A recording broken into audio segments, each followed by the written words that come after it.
Buenas noches, gente. Hola chicos, ¿cómo están? ¿Qué nos trae hoy día Líbar? A ver. Ohio 2008. Ohio 2008, Estados Unidos. 5 muchachos universitarios estudiando carreras nada que ver con la música. Historia, geografía, matemática. O sea, como puros profesores. Profesores, claro, algo bastante diferente. Ensayando todas las noches, ¿cachai? Trabajando a las 7:30 de la mañana, gente común, de esfuerzo. Sacan una banda bastante peculiar porque tiene un nombre llamado Wolf at the Gate. Oye, Wolf at the Gate. Ahora dime una cosa, ese nombre tan peculiar, ¿qué significa? Lobos en la puerta. Lobos en la puerta. Ya, pero... Tiene una reseña bastante histórica. Eso es lo que me interesa saber, por qué le pusieron ese nombre de Lobos. Porque justo hoy día vamos a ver, en el capítulo que vamos a ver a continuación de Lucas, vamos a ver acerca de los lobos. Mira, interesante. Fíjate que en el libro de Hechos, el apóstol Pablo, Hechos 20 del 24 al 32, el apóstol Pablo da una reseña más o menos así, que dice: habrá un momento en que los lobos rapaces tratarán de entrar y distorsionar la verdad, ¿cachai? Entonces de ahí más o menos sacan el concepto de la banda, el nombre del concepto de la banda. Mira, tienen 4 EP activos. Eso es lo que quería contar. Ellos siguen en este momento tocando, porque a mí me interesa también que podamos escuchar bandas que sean actuales, o sea que no sean... Del 2008 hacia el 2022 están activos, están en tocata y consolidaron con el sello Solid State Records. Así que una banda que se la recomendamos, una banda de cabecera. Bueno, y así comienza Comunes y Curiosos.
sincere. Quiet my heart from the violence. You're falling in love with the silence. It's telling you all that you wanna hear. You're falling in love with the violence. Telling you all that you wanna hear. Forgiveness is my mind on fire.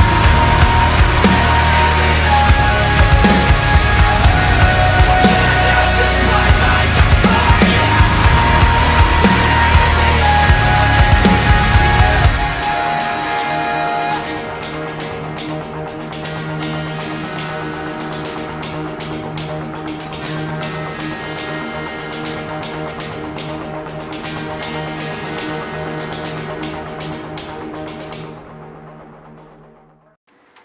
Ya, entonces ahora vamos a lo que nos convoca Continuemos entonces en este evangelio bacán del doctor Lucas. en este viaje por el Evangelio del Dr. Lucas.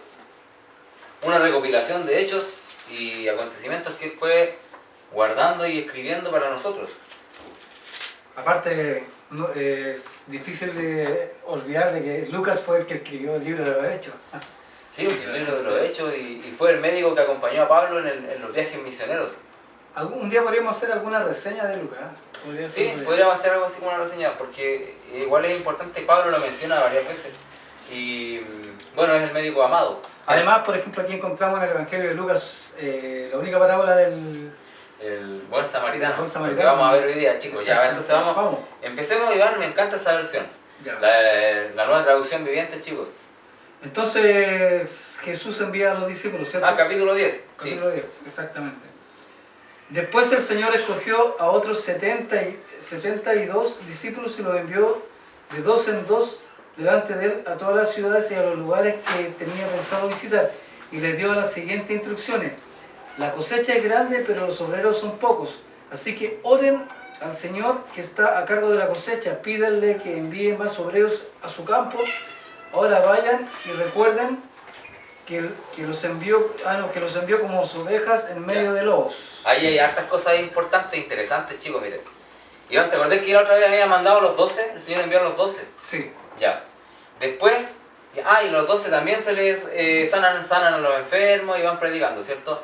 Y después envía a unos mensajeros que tienen que avisar que él va a partir a Jerusalén. Exactamente. Y los de Samaria no lo quisieron recibir, ¿cierto? Ya, pero ahora él comisiona a 70. Más los 12, o sea, Claro. dentro de los 70 están los 12. Sí, dentro de los 70. Pero mira, fíjate esto. Primero comisiona a 12. Aquí yo estaba investigando un poco de por qué fue 12 y después 70. Respecto al tiempo que estaban viviendo, que estaban en la nación de Israel, y como también Jesucristo después lo dice una y otra vez, que primero en Jerusalén, Judea, Samaria y hasta lo último de la tierra, está representando las 12 tribus también. Hay 12 tribus representadas, las 12 tribus de Israel.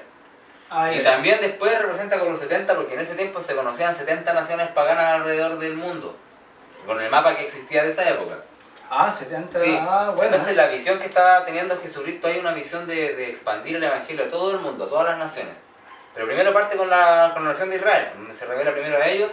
Y es como la vida de la persona que recibe la revelación de Cristo en su vida. Si tú estás escuchando ahora y Cristo se te está revelando, parte contigo, parte con tu familia y después se va a extender para todo lo demás. Como sale en el libro de Hechos, ¿cierto? Sí, primero Judea, Samaria y hasta lo último de la tierra. Exactamente. Ya, pues entonces, después continuamos viendo acá en el versículo que quedaste. Luego, Dice, los campos están blancos, dice. La mies es mucha y los obreros son pocos, dice. Claro, en ese tiempo recordemos que venía bajando gente de Samaria, porque Jesucristo había estado con la samaritana. ¿Te acuerdas que Jorge el otro día habló de la samaritana? Sí.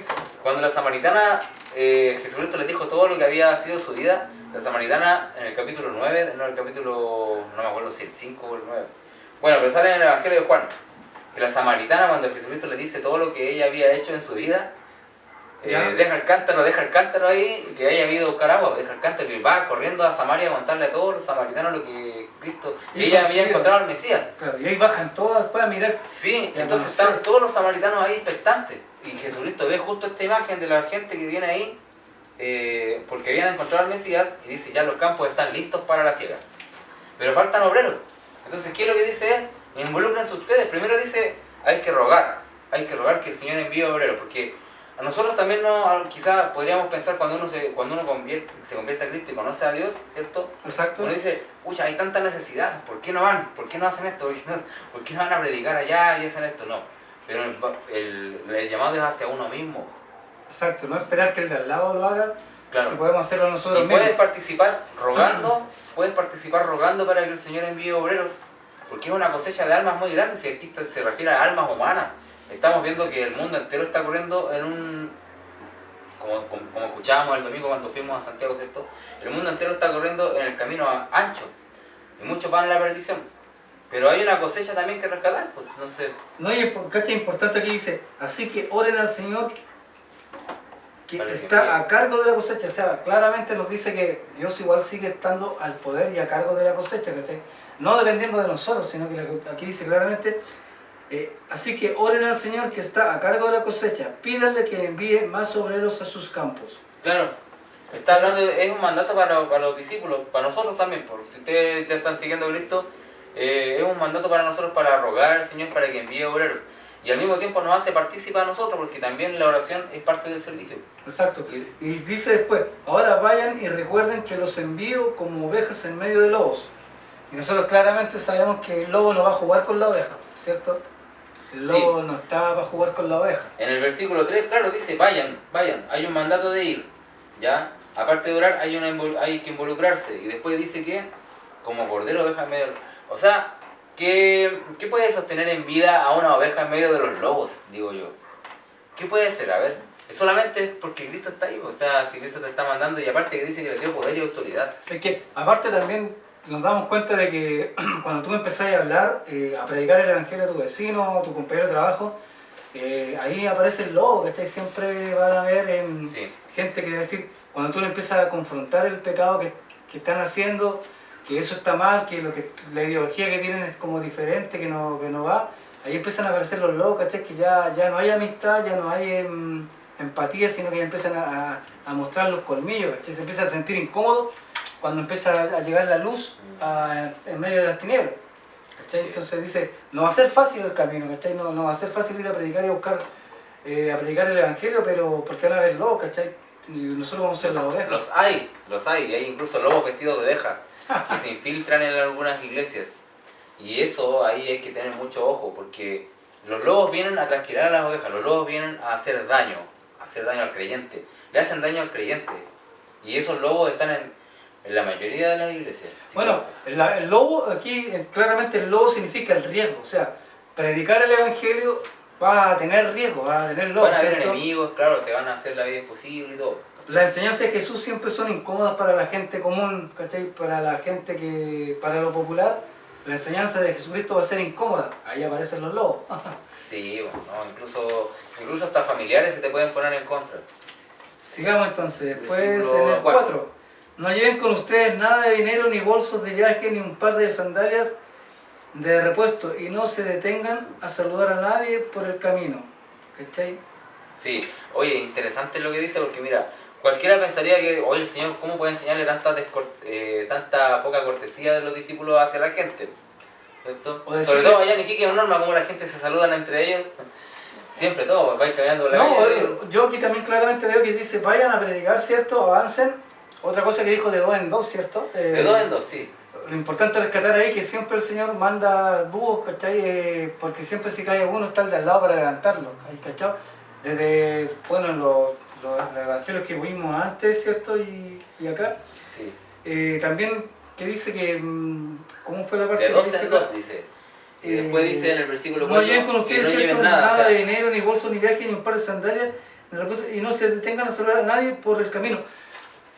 No saludar a nadie no es por ser, no tener empatía, o ser descortés. Claro. sino que es para no tener distracción, porque tú ya vas a una misión, Sí. claramente vas a una misión, y saludar a alguien ya significa distracción. Con eso dicho ahí se muestra el sentido de urgencia que tenía Cristo, el sentido de entregar rápido el mensaje de salvación. Y aquí Exactamente. estamos hablando de la salvación de las almas, no es cualquier cosa, por eso hay urgencia. La urgencia es porque el alma es eterna y esta vida es Y temporal. la decisión es perpetua. La decisión es algo que te va a marcar toda tu vida, en la eternidad, porque nosotros somos con alma eterna. O la pasas lejos de Dios o la pasas con Cristo. Ya Ya. chicos, dentro de poco nos volvemos a encontrar.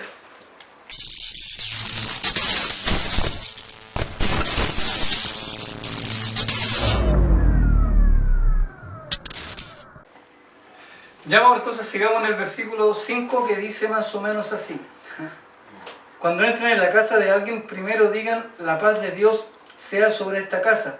Si los que viven en la casa son gente de paz, la bendición permanecerá. Si no lo son, la bendición regresará a ustedes. No cambien de una casa a otra, quédense en un lugar, coman y beban lo que les den. No duden en aceptar la hospitalidad, porque los que trabajan merecen recibir su salario. El obrero es digno de su salario. Entonces, claro, vemos ahí claramente cuando dice la paz de Dios está sobre la casa. ¿Por qué la paz? Porque el ser humano, nosotros siempre estuvimos alejados y destituidos de Dios, ¿cierto? Sí, Quien nos dio la justificación y la paz delante del Señor fue Jesucristo. sí. O sea, Al recibirlo a ellos, reciben el Evangelio, el mensaje de Cristo y están recibiendo la reconciliación con el Padre, que es lo que nosotros estábamos hablando desde el principio. exactamente. Sigamos entonces. Otra cosa dice, porque los que trabajan merecen recibir su salario. Eso nunca hay que olvidarlo, ¿cachai? De que no hay que sentirse en controversia cuando tú te mereces lo que tú por tu esfuerzo también diste, ¿cachai? Sí. ¿Qué pensáis tú en ese Siempre sentido? hay hermanos que cuando tú les llevas una palabra y te bendicen con algún bien, está bien, es parte de lo que el Señor acá está enseñando, que va a suceder, va a haber gente que te va a querer porque tú les ministras con palabras, o que tú simplemente les entregas el Evangelio y de alguna forma el Señor te va a bendecir. Exacto, pero también tenemos la contracara que, por ejemplo, hay gente que abusa de eso. Y por eso Hay gente que no es llamada por Dios y se autollaman o se autoproclaman pastores o se autoproclaman líderes de la iglesia. Y empiezan a abusar de Y eso. empiezan a pedir ¿cachai? esto, y se basan en estos versículos. Y ustedes como gente, como chicos comunes, de repente también a lo mejor están dolidos en alguna iglesia que han conocido, que los pastores empiezan a cambiar de auto, Claro, sí. que empiezan a tener cosas que no son bíblicas, ¿cachai? Y estas cosas son como, por ejemplo, cuando pasan ese tipo de cosas es porque no se enseña el trasfondo de todo esto. ¿Ya? Y esto se refiere a las personas que están entregando el Evangelio y que no están pidiendo plata, sino que están trabajando y sirviendo y Dios les provee. Por eso que en los ministerios crecen, los ministerios que son de Dios crecen y se desarrollan en base a cuando Dios toca el corazón de la persona y ahí Dios provee. Como dice nuestro pastor Chuck, donde Dios guía, Dios provee. Donde Dios guía, Dios provee. No depende de la fuerza del bolsillo de las personas. Quizás es un complemento, pero Dios nunca va a dejar de lado donde Él guía, ¿cachai? Sí. Entonces... Y es un buen termómetro, es como un buen termómetro para saber dónde Dios te está guiando. Exacto. Versículo 8 dice, si entran en un pueblo donde los reciben bien, coman todo lo que les ofrezcan. Sanen a los enfermos y díganle, el reino de Dios ahora está cerca de ustedes. El reino de Dios ahora está cerca de ustedes. ¿Por qué? Porque ya Jesús, o sea, ya Dios, ¿qué más cerca puede estar del hombre cuando Dios se hace hombre en la tierra? Entonces, ya Dios está cerca de ustedes. Sí, y tocándolos El hombre, para que se el sanaran. hombre, o sea, Dios hecho hombre, ¿qué más cerca Dios puede estar de la humanidad caída? De la humanidad que Hecho está hombre alejada. y además siervo, sirviendo a la gente. Esta parte es increíble, me gustaría haber estado ahí. ¿cachai? Haber estado ahí, sí, es maravilloso lo que pasó en esas ciudades. Y vamos a ver lo que pasa en estos versículos siguientes con esas ciudades. Pero si un pueblo se niega a recibirlos bien, salgan de las calles y digan, nos limpiamos de los pies hasta los polvos de la ciudad para mostrar que nos abandonamos a su suerte y sepan esto, el reino de Dios está cerca, nuevamente. Nuevamente se lo dice, el reino de Dios se ha acercado. Imagínense lo cerca que está hoy en día. Dios hecho hombre. Les aseguro que el día del juicio le irá mejor a la perversa Sodoma que a ese pueblo. ¿Qué aflicción les espera a Corazín y Betsaida? Pues si en las perversas ciudades de Tiro y de Sidón se hubieran hecho los milagros que hice entre ustedes, hace tiempo sus habitantes se habrían arrepentido de sus pecados, vistiéndose de tela áspera y echándose cenizas sobre la cabeza en señal de remordimiento. Así es, el día del juicio le irá mejor a Tiro y a Sidón que a ustedes, y ustedes, los de Capernaum, serán honrados en el cielo, no descenderán al lugar de los muertos. Sí, cacha, ahí mira, estaba hablando anteriormente de las ciudades, ¿cierto? Y aquí menciona a Tiro, Betsaida, Corazín, ¿cierto? Y de Capernaum. Y acá dice que fue elevada hasta el cielo Capernaum. Bueno, todas esas ciudades que menciona ahí ahora son ruinas y hay evidencia arqueológica de que existieron. Que existieron en ese periodo de tiempo. Y están las ruinas hasta hoy en día. ¿Ya? Y acá, ¿por qué dice que Capernaum fue exaltada hasta el cielo? Porque tuvo al Mesías en medio de ello. ¿Te acuerdas que Capernaum fue como el centro de operaciones de Sí. Jesucristo? Habíamos hablado de eso. Pero vale destacar que todas estas ciudades que nos nombra, ¿cierto? Sodoma, Corazín, Betsaida, son ciudades que Jesucristo hizo, pero los milagros más grandes de la humanidad, ¿cachai? Que dice que faltarían libros para mostrar todo lo que hizo Jesucristo ahí. Faltarían libros, ¿cachai? sí. Y ¿cachai? Eran las ciudades que más Jesús estuvo en acción, hizo milagros, en este momento son ruinas arqueológicas, Sí. que tú puedes visitar y darte cuenta que existieron. ¿cachai? Exacto. Incluso dice que Capernaum fue el centro de operaciones de Jesucristo. ¿Cuántos milagros se habrá hecho ahí? Wow. Ya, ahora dice acá el versículo 15. No, el versículo 16. dice, entonces dijo a sus discípulos, el que acepta el mensaje de ustedes, me acepta también a mí. El que los rechaza a ustedes, a mí me rechaza. Y el que me rechaza a mí, rechaza a Dios, quien me envió. Claro. Te parece mucho a cuando dice, el que me ha visto a mí ha visto al Padre, dice en Juan. Entonces después dice el 17, cuando los 72 de sus discípulos regresaron, le informaron llenos de alegría. Aquí ya vienen los discípulos contentos de la misión que fueron enviados, ¿cierto? Porque Sí. vienen rebozosos, llenos de alegría. Vienen acercándose, ya fueron, ¿cierto? Caminaron, ahora vienen de regreso. Y dice, cuando los 72 discípulos regresaron, le informaron llenos de alegría. Señor, hasta los demonios nos obedecen cuando usamos su nombre. ¿Cachai? Sí, les dijo, vi a Satanás caer del cielo como un rayo. Miren, Chicos, ¿y por qué Jesús veía a Satanás caer como un rayo? Ya, mira. Eso pues, yo también quería hacer un hincapié ahí. Lo que pasa es que Jesucristo dijo, yo veía a Satanás caer como un rayo. Yo igual estoy investigando un poco acerca de este versículo porque Jesucristo dice, yo veía a Satanás caer como un rayo. Recordemos que Jesucristo es preexistente, es eterno, es Dios. ¿Ya?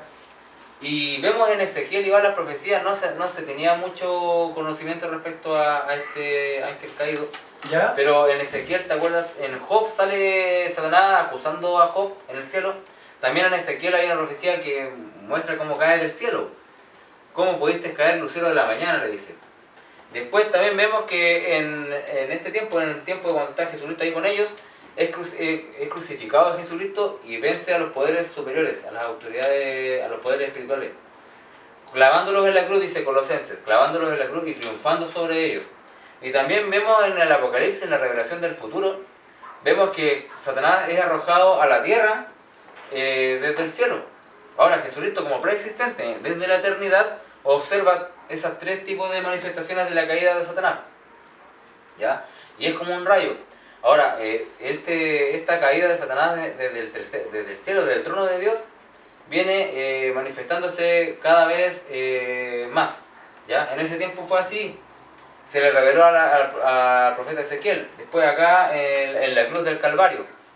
Y la primera profecía de eso es cuando dice, tú le herirás en la cabeza y él te herirá en el calcañar. Esa profecía de Génesis 3:15. Sí, bueno, primero. ¿Ya? Y bueno, lo vemos, por eso Jesucristo dice eso. Porque él ya conoce con su preexistencia, ya conoce la caída de Satanás. Y se lo está revelando a ellos, se lo está revelando a estos pequeños discípulos que cualquiera pensaría que no eran aptos para poder estar sirviendo de esa manera. Pero sí, Jesucristo, el Padre, decide revelarse a ellos. Recordemos que estos discípulos no eran ningún teólogo, no tenían No eran estudio, nada más que eran unos niños comunes. ¿cómo le llama al Señor? Estos pequeñitos. Otra cosa que también vale destacar es que, por ejemplo, cuando cae Satanás también, cuando nosotros salimos a la calle, cuando nosotros caminamos y le predicamos el Evangelio, cuando el Evangelio empieza a avanzar, Sí. las tinieblas empiezan a retroceder, ahí también Se nota Satanás el poder. empieza a caer, ¿cachai? Sí. Si yo voy a la esquina o le predico a mi vecino, le Caen predico las tinieblas, sí. a mi compañero de trabajo, a tu amigo, ahí sucede lo mismo, ¿cachai? En la misma marco Exacto. de cosas, ¿cachai? Las tinieblas ceden y Sí. el Señor avanza, Aquí, ¿cachai? La luz avanza. Jesucristo les está enseñando bastante a ellos, les está enseñando mucho de lo que es el mundo espiritual. Cuando se entrega el mensaje del Evangelio hay una guerra espiritual en este momento, por medio de las transmisiones que estamos haciendo ahora, hay también una batalla espiritual porque se está entregando el mensaje de salvación del Evangelio, el mensaje de salvación de tu alma, y Satanás no quiere eso. Recuerda que fuiste creado para algo más que vivir, comer y dormir y después morirte. O sea, fuimos creados para mucho más allá. Mucho más Todos allá. tenemos, cortamos la vida y continúa la eternidad, y tú tienes ahora en esta tierra, en este momento, elegir dónde va a pasar la eternidad. ¿Dónde va a pasar tu alma?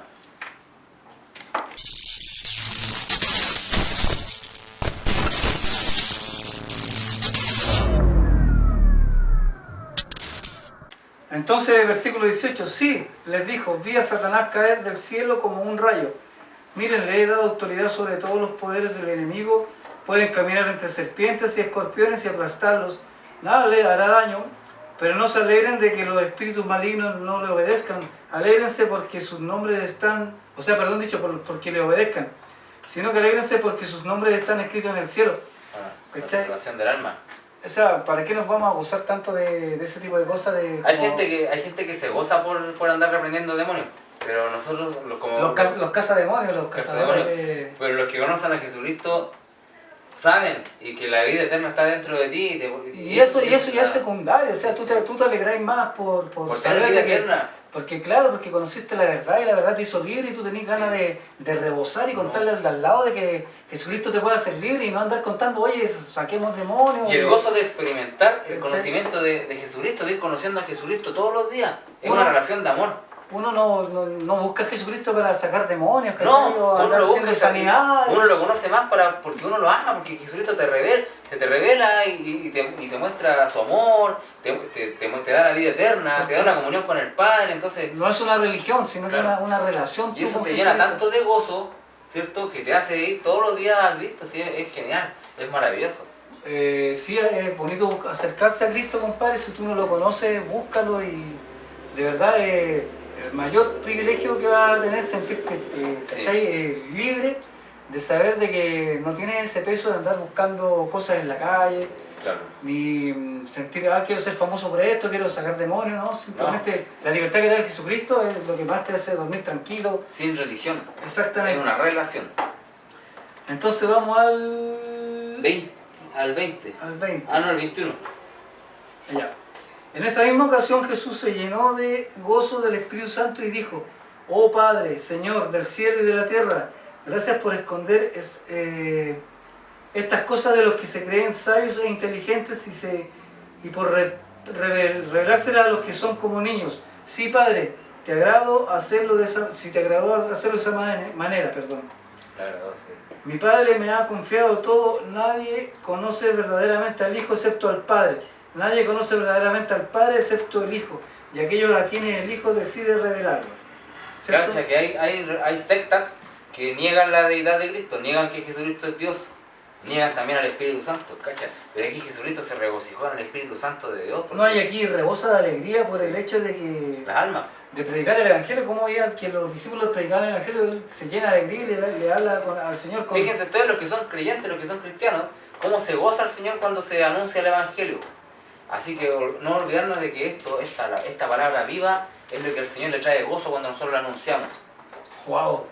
Oye, entonces el 23. Después cuando estuvieron a solas, se volvió a sus discípulos y les dijo, benditos los ojos que ven lo que ustedes han visto. Les digo que muchos profetas y reyes anhelaron ver lo que ustedes ven, pero no lo vieron. Y anhelaron oír lo que ustedes oyen, pero no lo oyeron. Aquí claramente vemos, aquí vemos que nosotros tenemos como el privilegio más allá de Moisés, Sí. ¿cierto? Más allá de Salomón, Sí. más allá del rey David, porque ellos no estuvieron de la parte de, no estuvieron conociendo a Jesucristo, o sea, para ellos estaba escrito, ¿cierto? Claro, era el Antiguo Testamento y estaban esperando lo que iba a acontecer cuando llegara el Mesías. Y lo estaban viendo frente a sus ojos, estaban viendo al Mesías, estaban viendo un poder, además sobrenatural, un poder que derribaba las tinieblas, Que no lo vio sanaba. que no lo vio Salomón, no lo vio el rey David, no Claro. lo vio Abraham, no lo vio Moisés, ¿cachai? Pero sí lo vieron ellos. Y ellos ahora dieron sus vidas, fueron mártires también para que nosotros podamos Tener ver. esto. Entonces, este es un gran privilegio. Mira, aquí dice, benditos los ojos los que ven lo que ustedes han visto. O sea, somos benditos y bienaventurados. Dice, creo que la otra versión dice bienaventurados. Sí, bienaventurado, O sea, somos el hombre más que feliz significa bienaventurado. más que feliz. Sí. Por tener es un privilegio. Hay una tener dicha esto. espiritual, una bendición espiritual. Porque Y lo que- otro, chiquillos, Ujú. que quería decir, que es respecto a lo mismo. Ellos pudieron ver lo que muchos quisieron ver. Nosotros, si estudiamos el Nuevo Testamento, nos vamos a dar cuenta de que Jesucristo con su Espíritu Santo fue revelando muchas profecías más que iban a suceder en los últimos días antes de su regreso. Y dio muchas señales que iban a pasar antes del regreso de Cristo también por su iglesia. Y eso lo estamos viendo nosotros ahora, así que podemos decir que también somos privilegiados, porque estamos viendo muchas profecías del Nuevo Testamento cumplirse ahora, en estos tiempos, que son los tiempos finales. Mira, te quiero leer una cita en Primera de Juan. Ya, a ver qué dice. Primera de Juan del 1 al 3 dice, Les anunciamos les anunciamos al que existe desde el principio, Cristo. a quien hemos visto y oído. Lo vimos con nuestros propios ojos y lo tocamos con nuestras propias manos. Él es la palabra vida, Él, quien es la vida misma, nos fue revelado y nosotros lo vimos. Y ahora testificamos y anunciamos a ustedes que Él es la vida eterna. Estaba con el Padre y luego nos fue revelado. Les anunciamos lo que nosotros mismos hemos visto y oído, para que ustedes tengan comunión con nosotros, y nuestra comunión es con el Padre, con el Hijo y con Jesucristo. Increíble, ¿cachai? La vida eterna. La vida eterna. Así que eso, porque interesante lo que nos da el médico doctor. Alcanzamos a continuar. Veamos acá el versículo 25. Dice: he aquí un intérprete de la ley, o sea, una persona que era como un abogado. ¿Ya? Se levantó y dijo, para probarlo al Señor: Maestro, ¿haciendo qué cosa heredaré la vida eterna? Y él le dijo: ¿qué está escrito en la ley? ¿Cómo lees? O sea, ¿entiendes lo que estás estudiando, lo que estás profesando ser? Y después le dijo, él respondió: amarás al Señor tu Dios con todo tu corazón, con toda tu alma, con toda tu fuerza y con toda tu mente, y a tu prójimo como a ti mismo. Se lo sabía de memoria. Y le dijo el Señor: bien has respondido, haz esto y vivirás. Obviamente que nunca iba a poder cumplir eso, porque nadie puede cumplir la ley, ¿cachai? Aquí en esta versión dice, correcto, le dijo Jesús, haz eso y vivirás. Pero él, queriendo justificarse a sí mismo, a ver cómo dice ahí el 29. Dice, el hombre quería justificar sus acciones, entonces le preguntó a Jesús, ¿y quién es mi prójimo? Haciéndose el desentendido. Y respondió Jesús y dijo, esta es la parábola del buen samaritano. Aparece acá nomás en este evangelio, en el evangelio de Lucas. Entonces Jesús dijo, un hombre descendía de Jerusalén a Jericó y cayó en manos de los ladrones, los cuales lo despojaron, hiriéndolo, se fueron dejándolo de medio muerto. Y aconteció que descendió un sacerdote por aquel camino, viéndole, pasó de largo. Eso representa las ceremonias religiosas. El sacerdote representa las ceremonias religiosas. Y asimismo pasó un levita, llegando cerca de aquel lugar y viéndolo pasó de largo. Representa a las personas que se creen escogidas de Dios. Pasó de largo. Y además, este personaje estaba herido, casi muerto, se lo habían asaltado. ¿Ya? Estaba golpeado. Sí. Después dice el 33, pero un samaritano que iba de camino vino cerca de él y viéndolo fue movido a misericordia. Y acercándose, vendó sus heridas, echándole aceite y vino, poniéndole en su cabalgadura, lo llevó al mesón y cuidó de él. Otro día al partir, sacó 2 denarios y los dio al mesonero y le dijo, cuídamele, y todo lo que gastes de más yo te lo pagaré cuando regrese. A Jesucristo le habían dicho que era un samaritano y este también está diciendo que va a regresar y él lo cuidó. Es como el buen samaritano que vemos acá, es como Jesucristo rescatando a la humanidad. Exacto. Rescatando a la humanidad, y que ni siquiera las leyes del Antiguo Testamento y tampoco la vida ceremoniosa pudo rescatar a esta humanidad. La religión no sirve de nada. Es Cristo solamente con su misericordia que Ni nos la puede religión, rescatar. por un lado, ni la ley que tenían en ese No, momento, nada de eso. Ningún tipo de ceremonia en religión. Solamente Jesucristo, el buen samaritano. Así que, bueno, estuvo buena la palabra del día de hoy, me gustó. Vamos a continuar después, vamos a darle término a esta parábola y vamos después a ver otro capítulo. Chicos, nos vemos. Dios les bendiga.